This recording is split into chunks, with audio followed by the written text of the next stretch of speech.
So Trump just signed another executive order. Another? Yeah, so he basically doesn't want you to vote and doesn't want you to vote Why? because he doesn't like people voting. That's the subject of today's video. And basically, if you've been following this story, Trump's been signing all kinds of executive orders. So far, at the beginning of his presidency, he signed about 100 of these things. So it's hard to, that's why it's so hard to keep track. 100?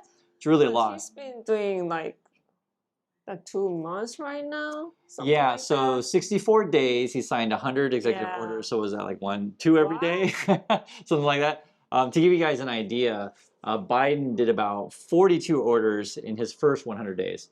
So Trump would make the case that signing more orders means he's like a better president. Does that make sense? But he's kind of signed for, fire you, cutting your tax. Right. And tariff. Yeah, And yeah. make stuff expensive. So just because someone is signing orders and changing things doesn't Yeah. necessarily mean like they're doing a good job. It just means they're doing a lot of stuff, right? Which Yeah, but stuff means that he's like, just his hand is working. yeah, his hand is working. So let's talk about the voting thing. Trump, for a long time, he likes to claim that all of these illegal people, vote, and therefore that's why Trump loses. So he complains all the time about that stuff. But now he's win, so he won. So yeah, I don't know. It doesn't make sense at all. He won twice actually. Yeah. So if his second time he's president. Yeah, Yeah. but if he's so fixed, he's not. I don't know. It just doesn't make sense at all. Well, you're actually pointing out one of the things that is so strange about them, right? So Donald Trump always likes to talk about this thing called the deep state, which is like, I guess, according to Trump and Musk, the secret, group of people that control everything. But Trump is president and Musk is, you could argue, co-president. Like they're the ones in power, yet they claim that like there's this secret group of people working against him or whatever. Like if that were true, they would never have been president. Yeah. Yeah. Right? I mean, like, okay, well, so there's that. But anyway, what you do is basically you have these deep, conspiracy theories, and then that enables you to do said thing. So, for example, Trump claims that people cheat, and so then he went to the courts several times. Oh, Hillary cheated or whatever, and blah blah blah, or Biden cheated, blah blah blah, right? But you could have cheated too. Yeah, theoretically, right? Yeah. So when people go to the court, though, you have to swear and say, this is my evidence, right? Yeah. Go under oath. This is stuff that when Trump did that for the whole election stuff, he lost every case. Yeah, still not single. Not Yeah, even he lost every case. Yeah, and this is important, and it's hard to talk with Trump people about this because like they don't really read. I guess I'm trying to be nice about it, but it's like I just read that when What's they that? talk about like lie, they keep repeat. That's how they like people believe. After that, people really believe that that the lies. Actually, you bring up a good point. Talking about Trump, he's actually, to Trump's credit, if you want to call it a good thing, he's good at repeating things. So Trump's sort of skills, he repeats the same stuff all the time. That's how you manipulate people. I'll just repeat over and over again. The other thing that he's really good at, he's good at using small words. And he's also good at using the same, like, I think his vocabulary is really small. Tremendous. Yeah. You even know. I think even tremendous, right? even the Musk are using the words. Oh, does he? Well, because I guess if you're Trump around all the time. Yeah. We call this the accordion, like the thing. I can't remember which one. I think Trump, because people who are, say, elementary teachers, that kind of stuff, you can tell what grade level people speak at, right? Yeah. Trump, I think it's equivalent probably of like a 12-year-old, that kind of. And if you guys are teachers out there and you can Google it, it's in that range. You can let me know. But going back to some of the details of this Trump thing, it has to do with what we're calling real ID. Now, the real ID thing, and actually this is something that they've taken a while to phase in. We're changing our passports and we're changing our driver's license, and basically it's a little bit more difficult to get said things. Okay. And when you do these kind of things, that you want to take multiple years to phase it in, so everyone gets a chance to, if you're going to do this, get that. And this has been a big thing, say, for air travel, right? So they kind of want to put the real ID thing on the voting stuff.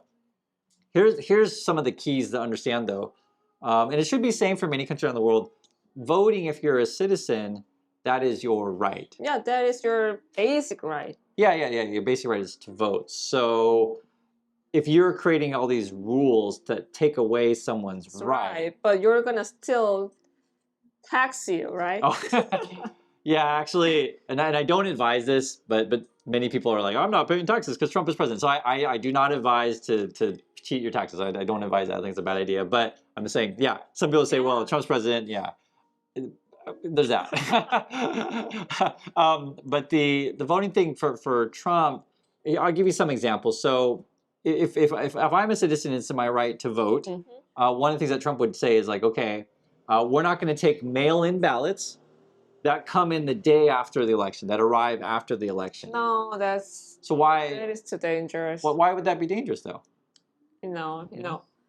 There's multiple case, there's accident, and he started firing a lot of, probably post officer too, like male people. So not many people to deliver. Okay. What if there is like heavy rain, heavy thunder, Right. whatever. Any number of reasons why the mail didn't arrive on time. Yeah, right? And if they want to stop, they can just crush the car. Just make it. Just not deliver. Right. Any reason they can. There's excuse that they can stop the car. Also, mail can come from really far away, right? So you guys know this, a lot of Americans. I'm American. I live in Korea, and so like let's say in an old style way, because I did vote by mail before. You would mail it in, and the way that they do this, it's on the date that you mail it. Yeah. So then you have a specific date that like literally. Stamp, Yeah. So it's like official, like okay, that's when you mail it. That's when I voted. So I just want you to think about this, like in your guys' opinion, how would you set the date? If you set the date of when they arrive, and she just mentioned that you would take away, what's that? And problem is your east, west is time zone is different. Oh yeah, that's a good point. That's a good point. When you go around the world, right, the times are going to be different, right? So and I'm actually not sure how that works. If it should be your local. I don't know. I actually don't know. Please Google this one because I just don't know. Yeah. Usually I vote so far ahead that because usually when you vote by mail you can mail in really early. Now just to give you guys some contrast, here in Korea you guys have early voting. Yeah, we do have like pre-voting days, so maybe a week early. And you can go in person for a week, right? Yeah. And even 2 days, not a single day, I think. Oh, so 2 days of like kind of official voting, something like that. Yeah, but it's multiple days. Multiple days. Yeah, in the USA, because in Korea, like for example, president election, that is the holiday, right? Okay. Yeah. And some countries have holidays, so here it's a holiday. Here it's holidays, so people likes to go travel abroad. during the election. That's pretty funny. So we made like pre-voting day, and even if you're leave country, whatever, you can still vote. That is kind of funny. Like you make the holidays so people can vote, but people actually leave the country. It's fun. It's just funny. It's an unintended consequence of or unintended reaction of voters with that.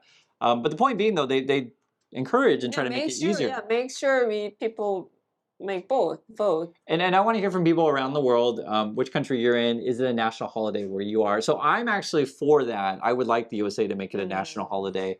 Democrat voters Democrat Party would tend to want to go for that. Republicans in general want to suppress the vote. They want to keep people from voting. Usually when you keep people from voting, they try to target certain groups. Like a simple example, it happens every year. I've seen it like as long as I've been alive, essentially. Say places like Florida or in Alabama, they may have like lots of places where white people can vote, like lots of locations. But if you're black, brown, another color, one. Yeah, and you got to go like really far away, and wait like 2 hours. Yeah. For real. They make it harder. It's so obvious what they're pulling. And then historically in the USA, they used to pull crap like voting tests, which like, oh, if you don't pass said test, you can't vote, or they'll come up with this like reasons to like cancel your vote. Or in the past, in the southern states, and I can't speak to the northern state because different. I'll just be frank that the bad white people used to go to the polls and intimidate people, like scare them away from voting. Right. So this is sort of why we have very strict laws on around the area where you vote. We call it the polling station. The activities you can and cannot do, because basically we want to make it a free environment where people can feel free and safe to go vote. And I'm a big believer in just voting. Like on voting day, I just encourage everyone to go vote, right? We can have disagreements and stuff, whatever. Just go vote, right? That's your right. So, I'll give you guys another change. So if they make it harder to get ID, etc., one of the things that would affect people is people who have changed their name. So, for example, this would actually probably adversely affect women if depending on how they decide to do the law, because see. in the USA, some women, and I don't know the percentages these days because it has actually changed, change their name when they get married, right? So in Korea, you actually guys No, don't. we don't. And even if we change our name, Mhm. it's easy to get ID. And, we apply on, internet. We apply one, Uh-huh. and they change everything. Yeah, our system's so different. Okay, I'll give you an example. Okay, think of it this way. So let's say Trump were to be like, or Musk would be like, okay, you have to have this new real ID thing, and you have to go down and fill all the paperwork, etc. They can make the fees really high. They can make the offices really far away to go. It takes long time, Yeah. and you have to go like multiple times. Yeah, should be because like Trump and Musk, and this is part of it. They want to cut out any kind of online voting, any kind of online registration, any kind of phone stuff. They want to make you go in person, and again, it affects people different ways depending on your situation. So some people it's just not that practical. What if you're old and it's hard for you to get out? What if you're in a hospital, right? Here's another example. Think of it this way: what if you're born in another country? So say my particular situation, I was born in Vietnam. And in my situation, I actually didn't really have any records of my existence. So officially, I didn't actually even really exist. So That's a whole other issue. You can read about it in my book, etc. How long was it take? You get, you're in America. Yeah, so I didn't become a citizen until approximately age 8. I say approximately. At that time, I didn't have a birthday. And I think the rules back then, because it's complicated, I think it's like once you're in the USA for 7 years or something, then you can apply, because there's different ways you can apply. It's a complicated system. His case is he came to America when he's like 2 months old, not even a year old, right? Yeah, and it's like I said, you can read my book. It's a complicated story because people are like, "Oh, what's that story?" But I lost my family, and it's like I said, it's a really complicated story. And then say my example when I eventually got my citizenship, the Trump and Musk people they just announced today, like before we make this video, they're freezing now green card applications for some people. Yeah, so I think again they're targeting people. So what was mentioned was that. If you have a lot of money, your green card is, immediately. Well, actually, they changed it. Do you remember what it's called now? I don't know. They want to do the gold card. Do you remember? Oh yeah, gold card. It's basically selling citizenship. Yeah, no, well, green card. Selling residency. Yes, selling green card. Yeah, basically. 5 million dollars, and so it's like kind of what they're doing is like, hey, if you got $5 million, and they're probably going to try to get people from Saudi, Russia, China, whatever, just whoever Musk and Trump's buddies are that want to come and launder money. You're welcome to the country, and if you're dark, so for example, if dark people have some money, they'll let them. But let's listen to this though. So the countries that were on the list of kind of they want to get rid of would be like Cuba, Puerto Rico, Jamaica. You kind of get where we're going with that. And I don't say things like so overtly, but you can figure out what we're talking about here. Like whenever I give examples. So it was a couple days ago. Musk tweeted out him and Trump went to a wrestling event, and wrestling is in the picture. Did you see the picture? No, that's the like education department, huh? Oh yeah. She's a wrestler too. So it was the college wrestling tournament. It's not that popular. It's just not. Then why they go there? Well, it's mostly white people sport. And then the more popular tournament right now is the basketball tournament. Now there are many black players, but there are also white players and various other groups.